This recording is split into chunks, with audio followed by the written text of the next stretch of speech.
여러분들도 잘 아시다시피 미국은 세계 최강의 군사력을 가지고 있습니다. 특히 해군력은 세계 최강이지요.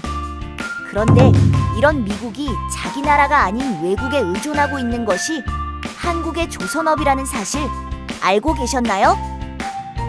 특히 트럼프가 대통령이 된 이후에 미국의 강한 해군을 주장하면서 자국 내에서 군함을 건조하는데 한계가 뚜렷해지며 한국의 조선소를 적극 활용하려는 움직임이 드러나고 있습니다. 그 속 사정을 알아보겠습니다.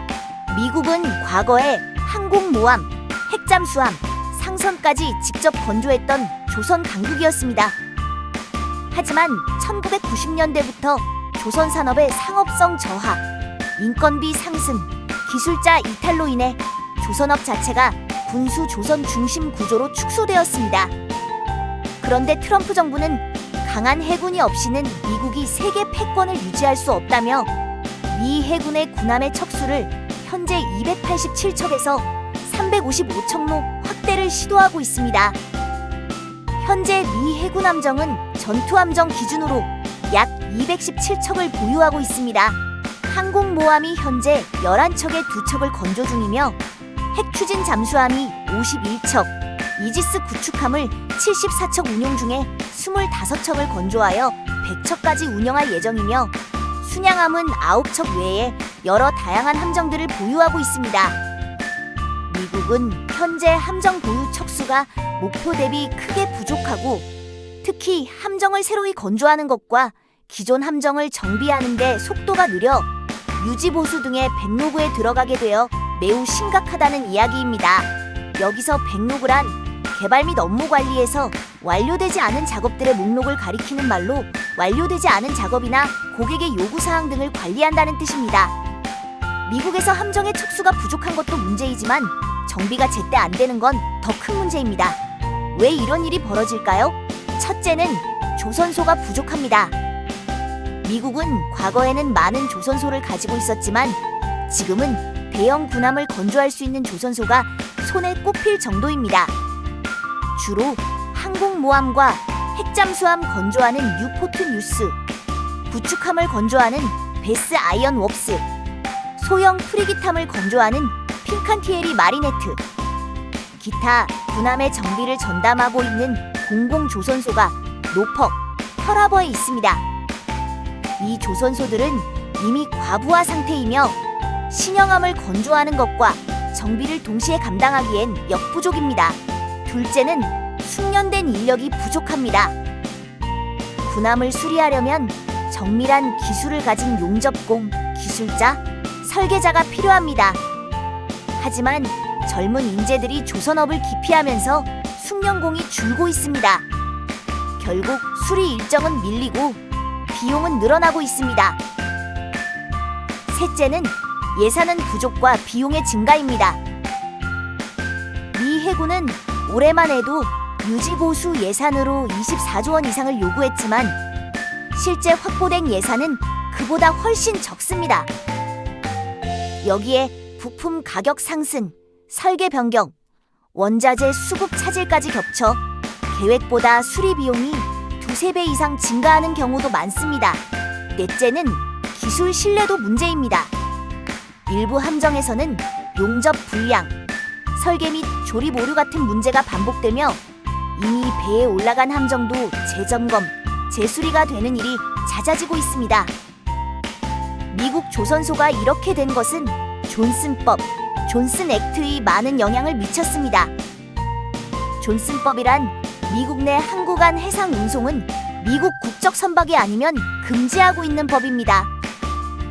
선박의 건조, 소유, 운항, 선원까지 모두 미국 기준을 만족해야 한다는 것입니다. 쉽게 말하면 부산에서 제주도로 화물을 옮길 때 한국 배만 허용되는 법이 있다고 생각하시면 됩니다. 문제된 미국 내부 조선업이 무너져가는 상황에서 존슨법은 해상 물류 비용을 폭등시키고 군사적 기동성까지 떨어뜨리고 있다는 점입니다. 반면 우리나라는 1970년대 박정희 정부는 중화공업 육성 정책을 추진하며 철강, 석유화학, 자동차, 조선 등 중공업을 집중 육성하기 시작했습니다. 그중 조선업은 특히 주목을 받는데요. 이유는 다음과 같습니다. 부가가치가 높다. 큰 배 한 척이면 자동차 수만 대 분량의 수출 효과를 갖는다. 수출 중심 산업이다. 해외 시장에 바로 연결 가능하다.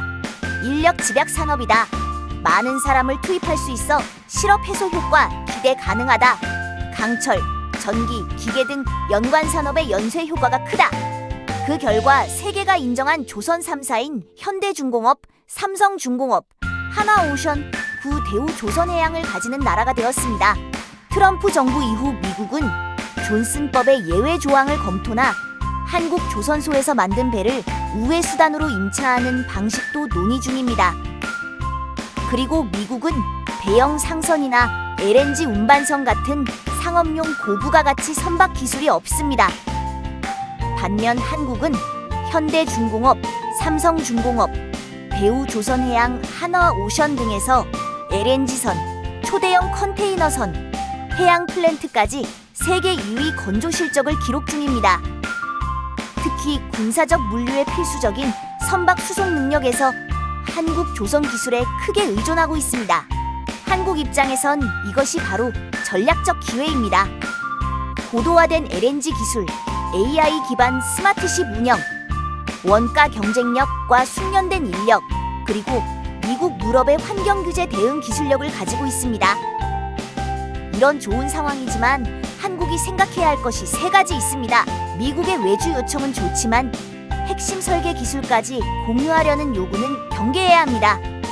이 미국의 군수 산업은 민감한 분야의 미국 일자리를 왜 한국에 주냐는 정치적 역풍이 있을 수 있습니다.